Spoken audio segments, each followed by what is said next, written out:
Today we are looking at Nixon's foreign policy. So we're going to have to go back to Vietnam, and then we're going to talk about how he handles Russia. So the first piece is with the election of 1968. Nixon runs saying he's got a secret plan to win the war. I can't tell you, it's a secret, but vote for me. Well, when your other options are stay the course, which was the Democrat stance after LBJ's mess, or remember Wallace, drop a nuclear bomb on North Vietnam, the country did go with Nixon's secret plan to win the war. It's a secret. So we don't know what his secret plan actually was because he never said this was my secret plan. So what we do is we look at what he did and say maybe that was his secret plan, maybe this was his secret plan, or guess what? Maybe he didn't have one. He just said he had a secret plan. He said he was for the silent majority of Americans. The silent majority. These are Americans, he said, who pay their taxes, they go to work, they shower, you dirty hippies, and that's who he stood for. And that some people look at the polling with President Trump and say that it's the same concept. It's the silent majority. Like, people don't want to outwardly say they're voting for the president or they support the president because of the controversial nature he has. But he ended up winning the election. So it's the same thing. Nixon wins this election, and he's arguing he's for the silent majority. People who don't necessarily speak out and protest, but he still won. All right, so the first plan he's got that we look at is Vietnamization. Fun word, Vietnamization. And you can see by the picture here, this is an American soldier here training the South Vietnamese. So the American soldier can stand down as the South Vietnamese stands up. It has the word Vietnam in it. It has the word Vietnam in it. Whoa. Right? So the concept is there that we're going to start bringing troops home. We're going to train the South Vietnamese to do the job of the American, and then we can bring the American home. So starting in 1969, we start seeing American soldiers coming home. It's a slow, methodical strategy, meaning it's not everybody at once. They have to train the South Vietnamese first. But you're starting to see troop withdrawal in 1969. So that's his first. Maybe that's his secret plan. And it's definitely not a controversial one. It's a good one. Second one that maybe has some controversy to it is we bomb Laos and Cambodia. Nixon found out that when you're looking at the map here of Vietnam, it's right here on the end, during Johnson's presidency, LBJ, he was bombing North Vietnam, right? Mm-hmm. Operation Rolling Thunder. We're going to stop, win the war by doing that. Well, Nixon found out that the supplies getting to the Viet Cong were not going from North Vietnam to South Vietnam. They actually were going, this Ho Chi Minh Trail was actually going through Laos and Cambodia. So he decided for a year to secretly bomb Laos and Cambodia. Don't tell anybody, just bomb them for a year. That's what he did. So people look that maybe that's a secret plan, and that's probably it, if I had to guess, because he doesn't tell anybody about it. So bombing Laos and Cambodia, why he's doing that is that the Ho Chi Minh Trail, these were supply routes that were getting to the Viet Cong. Remember, we have two enemies in Vietnam. We have the North Vietnamese, who are communists, and then you have people in the South that are supporting the communists. And somehow they're getting bombs and guns and weapons, and where are they coming from? Well, they're coming from this Ho Chi Minh Trail, which LBJ thought was coming right through north to south, and so he's bombing them there. No, Nixon says, no, that's not where they're coming. He's bombing here, right? And he does it for a year. And he goes on TV in 1970, here he is, and he says, good news, Americans! I got great story. We've been bombing Laos and Cambodia for a year, and the Ho Chi Minh Trail has been reduced to only a trickle. That only a little bit of supplies are now showing up to the South Vietnamese communists, the Viet Cong. Isn't that awesome? Yeah. And what's the American people's reaction? Probably not. Yeah. Why would they say probably not? Because he didn't tell anyone. Right, number one, he didn't tell anybody. Excellent. And number two, remember, he's running on a secret plan to end the war. He kind of like made it worse. He's right. Like they're looking at it, it's like, dude, you were trying to get out of the war. You've now added 2 new countries, Laos and Cambodia.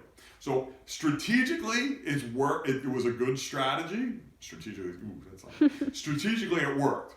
But in terms of the action, we're trying to get out of this thing. Nixon said peace with honor, and yet you're expanding it into 2 countries. It would be like us going into Canada. Like it's the country next door. It's not necessarily the right thing to do here. There are protests all around the country. Sadly, the one that most people would recognize that we just had the 50th anniversary of it on May 4th is at Kent State. These were students who are protesting the war. They're so upset over the bombing of Laos and Cambodia that they start protesting at a college. And these are college kids, right? And as they're protesting, the National Guard shows up to calm them down. And as the National Guard shows up, they're not leaving. They fire tear gas at the students. Students pick up the tear gas and throw it back. Ultimately, rocks are being thrown at the guardsmen. Some of the guardsmen decide to open fire to scare the students. But as they're up at the top of the hill, they open fire at the top of the hill, and as it goes down, it hits. So, sadly, it hits kids. One was a girl who was just going from one class to the other. She wasn't even protesting, and she's sadly killed. So 4 kids are killed. You can see here. Again, imagine 19, 20-year-old kids that are going to college and now they're dead. So it is a public relations nightmare for Nixon, understandably. You may know the Crosby, Stills, and Nash Young song, Ohio, 4 Dead in Ohio. Look it up. It's about this. And it's just, again, it's a sad moment. And Nixon stops the bombing after that. So the last possible secret plan is the Christmas bombing. It's now December of 1972. It's going on for another 4 years. But Nixon has just won re-election. And now he says, screw it. I'm just going to end this war. I'm not going to be dealing with this my whole second term. So he decides to just bomb Hanoi, North Vietnam, for 2 weeks straight over Christmas. And then 2 weeks in December. And we're going to continue to bomb civilian targets until you come to the peace table. And they came, so we signed a peace agreement in January of 1973. North Vietnam is communist, South Vietnam is democracy. The war is over. Yay. Right? Like it's kind of a struggle with the concept of peace with honor, because is it honorable that we bomb civilian targets? Well, we did in World War II, right? But now it's a totally different war and we understand it differently. And you were trying to get us out peacefully in a good way, and it doesn't feel right. This is not the end story of Vietnam. We're going to have another story in 1975 with Gerald Ford, but for Nixon, this is the end of the story, that North Vietnam and South Vietnam are 2 different countries. North Vietnam is communist. South Vietnam is a democracy, split at the 17th parallel. When does the war officially end? 1975. Okay. Good question. Under Ford. All right. The other piece of Nixon is détente. It's like the triple entente. Détente is a meaning of the Cold War. It means relaxed tension. Relaxed tension is what détente means. And Nixon is a pretty smart guy. Like he said, look, Truman Doctrine. What's Truman Doctrine? If the communists do something, we may step in. We may do airlifts. We may send troops into Korea. But we step in. Eisenhower, massive retaliation. They do something, what do? Bombing. Bomb Moscow. Kennedy, flexible response. They do something like try to put missiles in Cuba, we'll try to negotiate and pull our missiles out of Turkey if you pull your missiles out of Cuba. Nixon is saying, why are we responding to them? Why don't we do something first so that they don't do anything bad? Why are we waiting for them to do something bad? Why don't we be proactive in our foreign policy? Ah. And he starts with ping pong. Ping pong, Katie, bringing the world together, huh? Who would have thought that ping pong, I mean, everybody loves ping pong now, right? Ping pong brings the world together. In 1971, Nixon sends a group of military personnel to go play ping pong in China. Ping pong. Ping pong. Bringing the world together.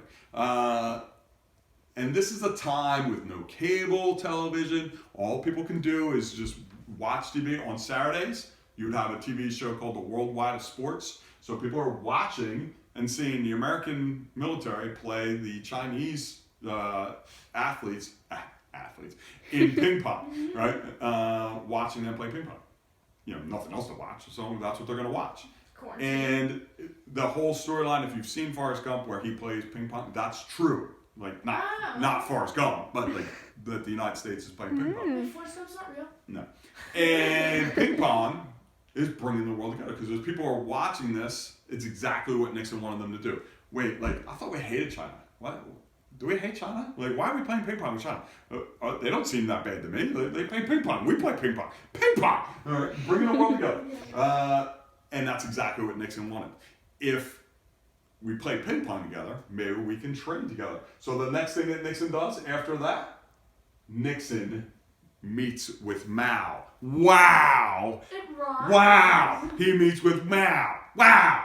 He is the first American president to visit communist China. And he's going to recognize and see communist China. He gives Mao the veto power that was originally theirs after World War I, or after World War II with the United Nations. That was Taiwan. Sorry, China. Taiwan had it, and now it goes back to communist China. Mao gets the veto back. So why is this important? What does this have to do with détente? Relaxed tension? China suddenly is all buddy-buddy with the United States. Nixon eating the Chinese food. And who's the other superpower? Russia. The Soviet Union's like, well, how come you're hanging out with them? Well, I thought, like, what's going on? Right? Nixon figured out that Russia communism and Chinese communism, while we just hear, oh, communism, and they're like on the other side, they don't necessarily get along. Just because they're both communists doesn't mean they always get along. So he's going to play them off each other as a saying of the enemy is my friend. The enemy of the enemy is my friend.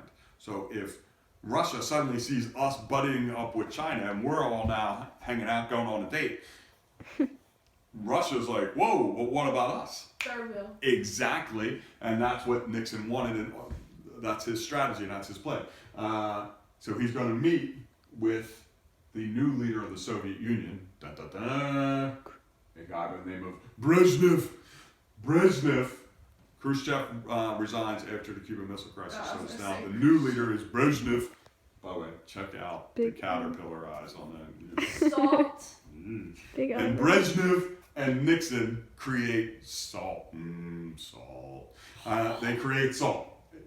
They create salt. Yeah. It stands for something, right? SALT. The strategic. The Strategic Arms Limitation Talks. It stands for the Strategic Arms Limitation Talks. Arms limitation is the key there. We are going to reduce, for the first time in the history of the world, we are going to reduce nuclear weapons. Wow. Well, I mean, nukes have only been around since 1945, so it's not wow. But the point is, we are reducing nuclear weapons. Us and Russians are arms limitation. So we are bringing a thaw to the Cold War. Relaxed tension. Right? So Nixon, we're seeing him as a pretty good president in terms of foreign policy. We've recognized China. We're going to start trading with China. Maybe Nixon wouldn't have done that with the Wuhan virus. But the issue there, think about all the stuff that we buy from China today and the relationship we have with China. And Nixon is the one who started that. Nixon also is talking about peace and bringing a calmness to the war with being proactive in the fight instead of reactionary like the other presidents. So he's going to find if I work with them ahead of time and think it out like a chess player, they're not even going to do anything bad. We're going to actually be proactive to diffuse the situation. So there's no Jenga, there's ping pong instead. It's going back and forth.